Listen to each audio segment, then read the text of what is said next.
What's up? What's up? What's up? What's up? So today I'm going to make this video about something I came across that I think is interesting. This is very much inference on my part, so I'm not saying this is set in stone. Yet, if you like research and from just your own experience, you might see some what I'm saying is true. And I think it's true. I think it's true. Yet, I won't say I'm right. I could be wrong. Yet, this is what I want to talk about. A lot of people speak of like vegetarianism or veganism as more beneficial diet. And there's like contradicting evidence on one being more healthy than the other because you have some people, some evidence that eating meat, your bones, your body breaks down the calcium from your bones to balance out the acidity in the meat because I guess calcium is base. So, and that leads to like osteoporosis, arthritis, gout, things of that nature.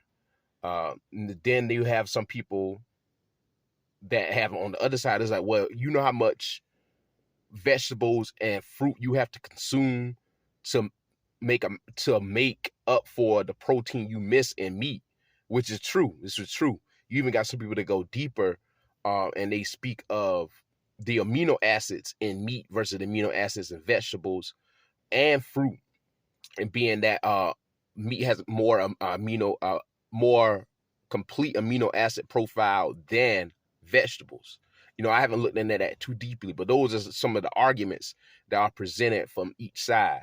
So, of course, do your own research, pray to the Most High, and then, make your own decision from this. But this is something I noticed while reading the Bible. So if you go to Genesis 1, verse 26, and it's the creation of man, it says, and God said, let us make man in our image. Oh, excuse me.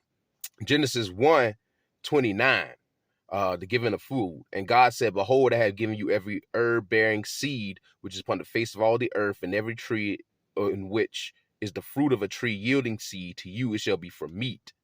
And to every beast of the earth, and to every fowl of the air, and to everything that creepeth upon the earth, wherein there is life, I have given every green herb for meat.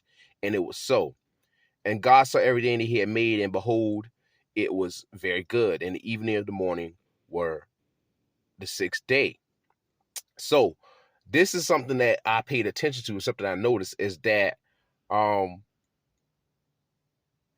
the Lord said, I given you every herb bearing seed, which is upon the face of all the earth, and every tree, which is the fruit of a tree yielding seed, to you it shall be for meat.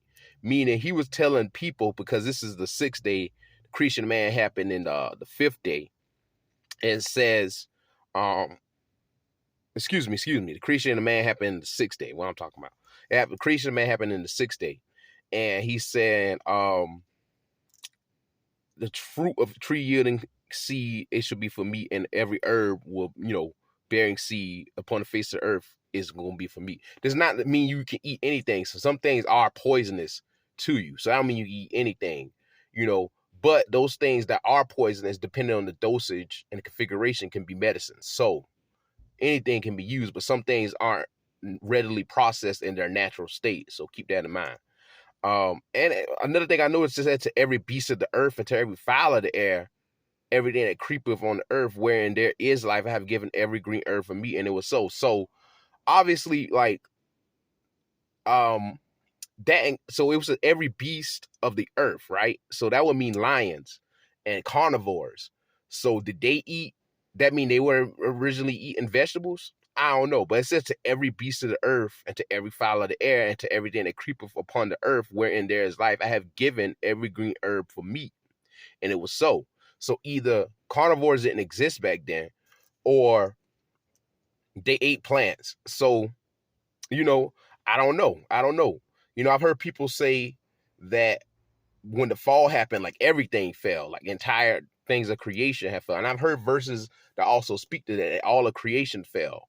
So it could have been that when that fall happened, things became carnivorous and we began to feed off of one another to sustain, which represents our fall. But you see, it says to every herb bearing seed and to the fruit of a tree yielding seed, you shall be for meat. So meaning vegetables and fruit were the main food.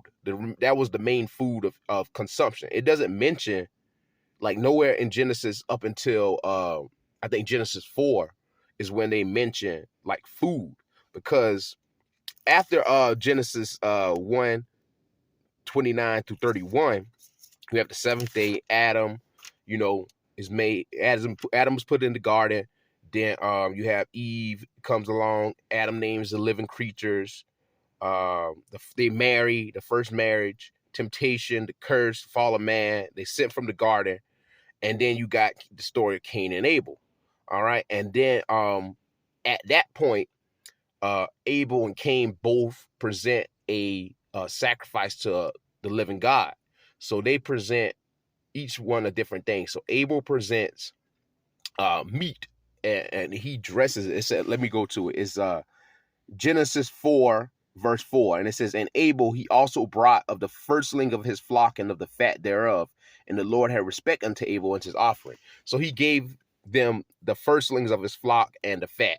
So if he gave him fat, I'm guessing he had to kill it, because how else did he get the fat? I mean, he could have just given them the body, like just a living goat, but or a living whatever the flock was, a sheep or whatever, and that was it. But I mean, I'm thinking that he gave it that, like, the meat cut up and like not a live sheep or anything. And Cain, and it says on verse 4, 4 verse 5, but unto Cain and to his offering he had no respect, and Cain was very wroth, and his countenance fell. So up until that point, meat wasn't mentioned in terms of like the consumption of animals.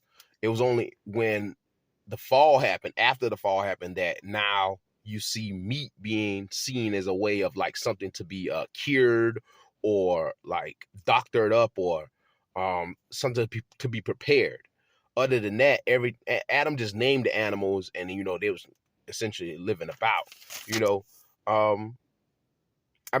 Some people think. You could argue that when man was given dominion over all the animals and everything, and all the fowls in the air and whatnot, it was possible that they ate the food then. They ate the meat then. It's not mentioned, but it's possible. So I think, if you do some research, and just if you eat fruit and vegetables, you get more energy and you're not as tired. But your body consumes the energy a lot faster.